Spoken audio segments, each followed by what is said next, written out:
میں بھی کل میرا سارا دن ہاسپٹل میں گزرا ہے، میری طبیعت ٹھیک نہیں تھی۔ اس لیے گیا تھا کہ دوست بڑے پیار سے آتے ہیں اور دور دور سے آتے ہیں، تو پھر ان کو مایوسی ہوتی ہے۔ یعنی اس گل کا مطلب ہے کہ تسی بھی پیار کر دے ہو تو میں بھی بڑا کرنا، یہ معنی ہے اس بات کا۔ اللہ آپ کو جزائے خیر دے۔ دو چار باتیں عرض کرنی ہے۔ عزیز دوستو، ہمارے ہاں نا اخلاق کا معنی لوگوں نے صرف سمجھ لیا ہے ہنس کے بولنا ہی اخلاق ہے، اور صرف میٹھا بولنا ہی اخلاق ہے۔ حالانکہ میٹھا تو بعض اوقات لوگ اپنے مطلب کے لیے بھی بولتے ہیں۔ اخلاق کہتے ہیں انسان کی عادات کو، اس کے باطنی اوصاف کو سنور جانے کو اخلاق کہا جاتا ہے۔ جب آپ کی عادات سنور جاتی ہیں نا، یعنی میٹھا بولنا بھی اخلاق ہے، لیکن سچ بولنا اس سے بڑا اخلاق ہے۔ جب انسان کی عادات جب ہماری عادات ٹھیک نہیں نہ ہوتی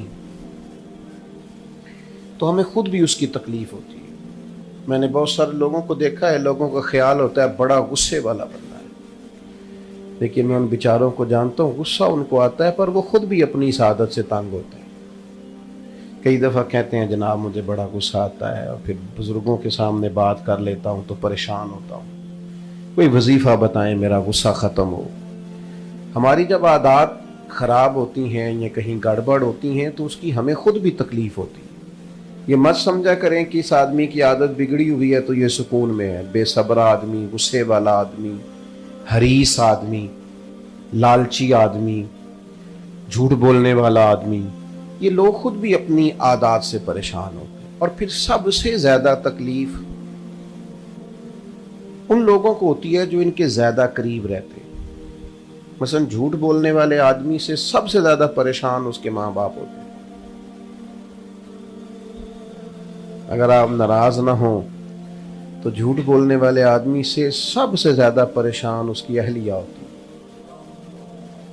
وہ کہتی ہے کہ تو مجھے سچ بتایا کر، جدھر جاتا ہے اسی کا نام لیا کر۔ سب سے زیادہ تکلیف قریبی لوگوں کو ہوتی ہے۔ میاں بیوی کا رشتہ پیسوں سے نہیں کھڑا ہوتا، اعتماد سے کھڑا ہوتا ہے۔ اخلاقی رویے جب ہمارے جیسے جیسے بگڑتے ہیں، جیسے جیسے خراب ہوتے ہیں، ویسے ویسے ہم بھی تکلیف میں آتے ہیں اور ہمارے قریبی لوگ بھی تکلیف میں آتے ہیں۔ کرنا کیا ہے ہمیں اپنے اخلاق کو اس لیے سنوارنا ہے کہ ہمیں اللہ تعالیٰ نے خلق عظیم والے رسول کا غلام بنایا صلی اللہ تعالی علیہ وسلم۔ اللہ کریم نے فرمایا وَإِنَّكَ لَعَلَىٰ خُلُقٍ عَظِيمٍ، اے محبوب بے شک آپ عظیم اخلاق پر ہیں۔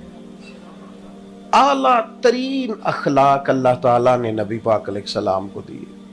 ایسا نہیں ہے کہ جو بات اعلیٰ تھی وہ حضور نے کی، بلکہ محبوب نے وہ بات کی ہے کہ اس سے اعلیٰ بات مزید ہو سکتی ہی نہیں۔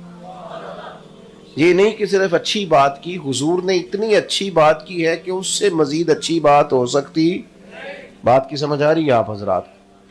ہمیں اپنے اخلاق کے سنوارنے پر خاص توجہ دینی ہے۔ وہ کہاں سے شروع ہوتا ہے؟ وہ آپ کہیں سے بھی سٹارٹ کر لیں۔ سب سے پہلا اور سب سے بنیادی کام یہ ہے کہ سوچیں کبھی بری نہ رکھیں۔ انسان دنیا میں جتنے بھی اعمال کرتا ہے سوچ کی بنیاد پر کرتا ہے۔ اس لیے بخاری کی پہلی حدیث ہے کہ اعمال کا دار و مدار نیتوں پر۔